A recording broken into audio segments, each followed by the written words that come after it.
Assalamualaikum warahmatullahi wabarakatuh. Kepada dosen pengampu mata kuliah Teori Akuntansi, Bapak Pujiono SEAKMSI, serta teman-teman yang kami banggakan. Di sini, kami dari kelompok 3 akan mempresentasikan materi terkait dengan perumusan teori akuntansi pendekatan regulatoris. Sebelumnya, kami akan memperkenalkan nama anggota kelompok kami. Yang pertama di sini ada Nurul Laila Tunisa dengan NIM 003, Gayuh Tria Amelia dengan NIM 026, saya sendiri Adinda Laili Estening Tias dengan NIM 050, Sawi Batur Rohmah dengan NIM 058, Andini Nur Komariah dengan NIM 063, dan Risma Dwi Kurniawati dengan NIM 065.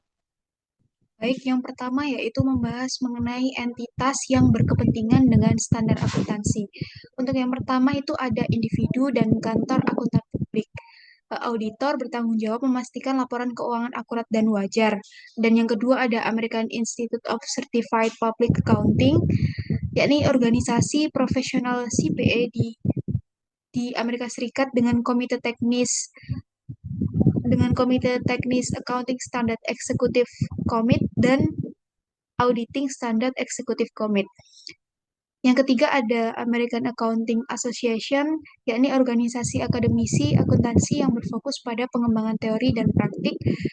Yang keempat, Financial Accounting Standard Board, yakni badan independen pembuat standar akuntansi sejak tahun 1973 yang dibentuk untuk mengatasi inkonsistensi akuntansi, kecurangan, dan kurangnya regulasi yang jelas.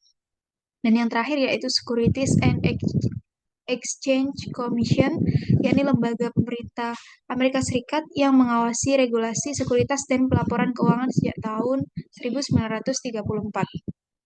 Selanjutnya, di sini ada pihak-pihak yang berwenang menetapkan standar. Di lingkup internasional, di sini ada International Accounting Standard Board yang mengembangkan dan menerbitkan International Financial Reporting Standards atau IFRS sebagai standar akuntansi global. Kemudian untuk di Indonesia, ada Ikatan Akuntan Indonesia atau IAI yang menetapkan standar akuntansi keuangan atau SAK yang digunakan oleh entitas di sektor swasta dan telah mengadopsi IFRS. Kemudian ada Komite Standar Akuntansi Pemerintahan atau KSAP yang menetapkan standar akuntansi pemerintahan atau SAP untuk laporan keuangan pemerintah. Dan yang terakhir ada Otoritas Jasa Keuangan atau OJK yang mengatur pelaporan keuangan di sektor keuangan dan pasar modal. Selanjutnya ada legitimasi dalam proses penetapan standar. Yang pertama ada prognosis pesimistis, yaitu suatu sistem yang ekspektasi pengembaliannya kepada seseorang pengguna yang menerapkan sebuah strategi keputusan yang optimal adalah lebih besar dari atau sama dengan pengembalian yang serupa dari sistem alternatif yang lain. Kemudian ada beberapa alasan yang mendukung pandangan ini. Yang pertama, kondisi raw sebagai syarat legitimasi, yaitu proses penetapan standar akuntansi harus memenuhi kondisi raw, yang dalam teori pilihan sosial berarti bahwa sistem keputusan kolektif harus dapat mengakomodasi preferensi individu secara adil. Kemudian jika kondisi ini tidak terpenuhi, standar akuntansi dapat dianggap tidak sah atau tidak legitimate. Selanjutnya, yang kedua, tidak ada standar yang dapat mengantisipasi semua alternatif. Standar akuntansi tidak bisa sepenuhnya statis karena kebutuhan dan kepercayaan pengguna terus berkembang. Selalu ada kemungkinan munculnya alternatif baru yang lebih baik, sehingga tidak ada kumpulan standar yang benar-benar final. Kesimpulan dari pesimistik ini adalah prinsip akuntansi yang optimal tidak pernah benar-benar ada karena selalu ada perkembangan baru dalam bisnis dan teknologi yang dapat menggantikannya. Selanjutnya ada prognosis optimistik, yaitu kalkulus konstitusional individualistik yang didasarkan pada suatu pemikiran bahwa sebuah proses atau institusi akan memiliki legitimasi jika ia terus dapat diterima oleh para konstituennya. Uh, Kalkulus konstitusional individualistik menerapkan legitimasi dari FASB didasarkan pada yang pertama perlindungan prosedural yang memadai, dan yang kedua pembatasan pilihan yang jelas dan terarah, yang ketiga keseimbangan antara produk dan hasil.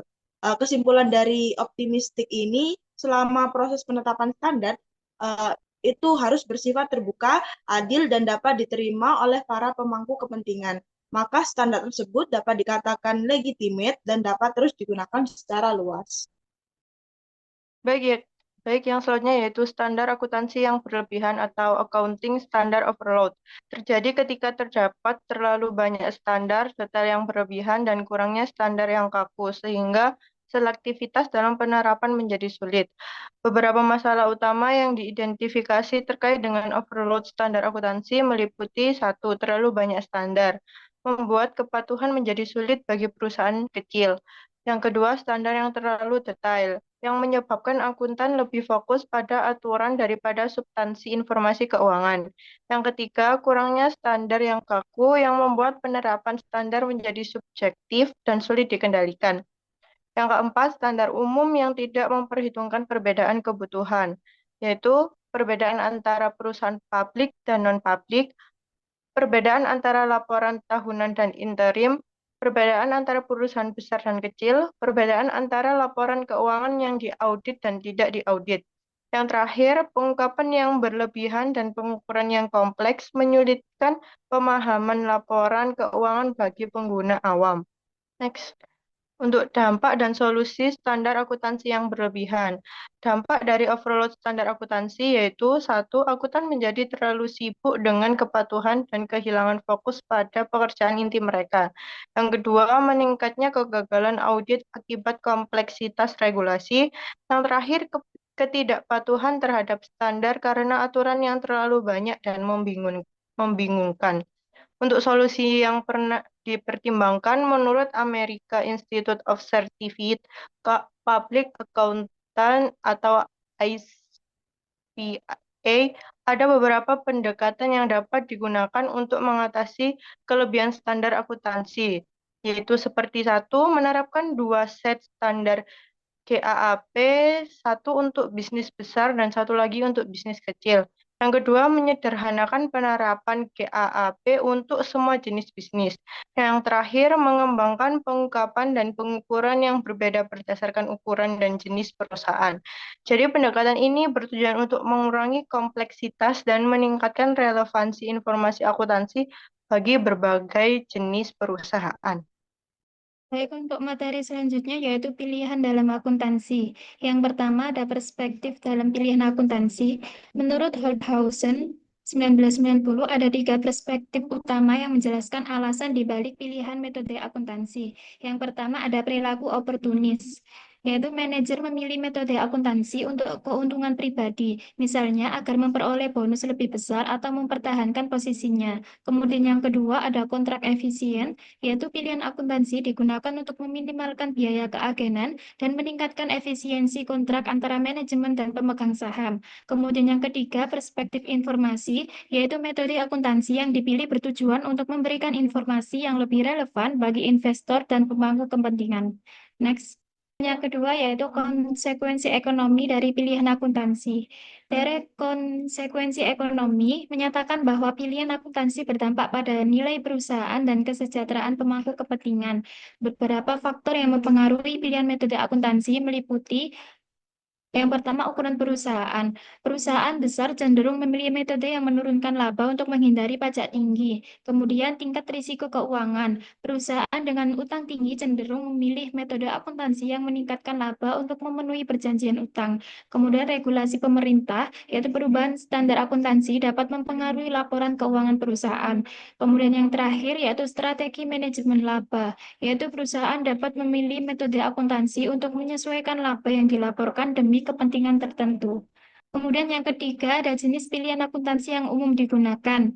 Holthausen dan Leibniz 1983 mengklasifikasikan pilihan akuntansi menjadi 7 jenis. Yang pertama, metode penyusutan antara percepatan atau garis lurus. Kemudian yang kedua, perlakuan bunga antara kapitalisasi dan biaya langsung. Kemudian Yang ketiga, penilaian persediaan antara FIFO dan DIFO. Kemudian yang keempat, perlakuan kredit pajak investasi antara sistem aliran langsung dan penundaan. Kemudian yang kelima, yaitu biaya eksplorasi minyak dan gas antara biaya penuh dan keberhasilan usaha. Kemudian yang keenam, amortisasi pensiun antara periode amortisasi panjang dan pendek. Kemudian yang ketujuh, yaitu kombinasi dari metode. Selanjutnya yaitu penetapan standar akuntansi bagi negara berkembang. Yang pertama, adopsi atau konfigurasi dengan IFRS. Negara berkembang dapat mengadopsi atau menyesuaikan standar pelaporan keuangan internasional agar sesuai dengan kondisi ekonomi dan hukum domestik, sehingga meningkatkan kualitas pelaporan keuangan dan daya tarik investasi asing. Yang kedua yaitu pembentukan badan regulator independen dengan membentuk lembaga yang bertanggung jawab atas penyusunan dan pengawasan standar akuntansi seperti Dewan Standar Akuntansi di Indonesia, guna memastikan implementasi dan yang konsisten dan bebas dari kepentingan politik. Yang ketiga, peningkatan kapasitas dan infrastruktur akuntansi. Memberikan pelatihan dan sertifikasi bagi akuntan profesional serta membangun sistem informasi akuntansi yang memadai untuk mendukung implementasi standar yang efektif. Yang keempat, yaitu harmonisasi dengan regulasi domestik. Standar akuntansi di negara berkembang harus selaras dengan regulasi perpajakan, perbankan, dan pasar modal untuk menghindari konflik kebijakan. Perbedaan seperti penggunaan basis kas dalam perpajakan dan basis akrual dalam akuntansi dapat menciptakan ketidaksesuaian dalam laporan keuangan. Dan yang terakhir, yaitu dukungan insentif bagi perusahaan. Untuk meringankan beban adopsi standar baru, pemerintah dapat memberikan insentif seperti keringanan pajak, subsidi pelatihan, dan bantuan teknologi. Dukungan ini mempercepat transisi perusahaan untuk pelaporan keuangan yang lebih transparan dan kredibel. Demikian pemaparan materi dari kelompok kami. Semoga informasi yang kami berikan dapat bermanfaat. Kurang lebihnya kami mohon maaf. Terima kasih atas perhatiannya. Wassalamualaikum warahmatullahi wabarakatuh.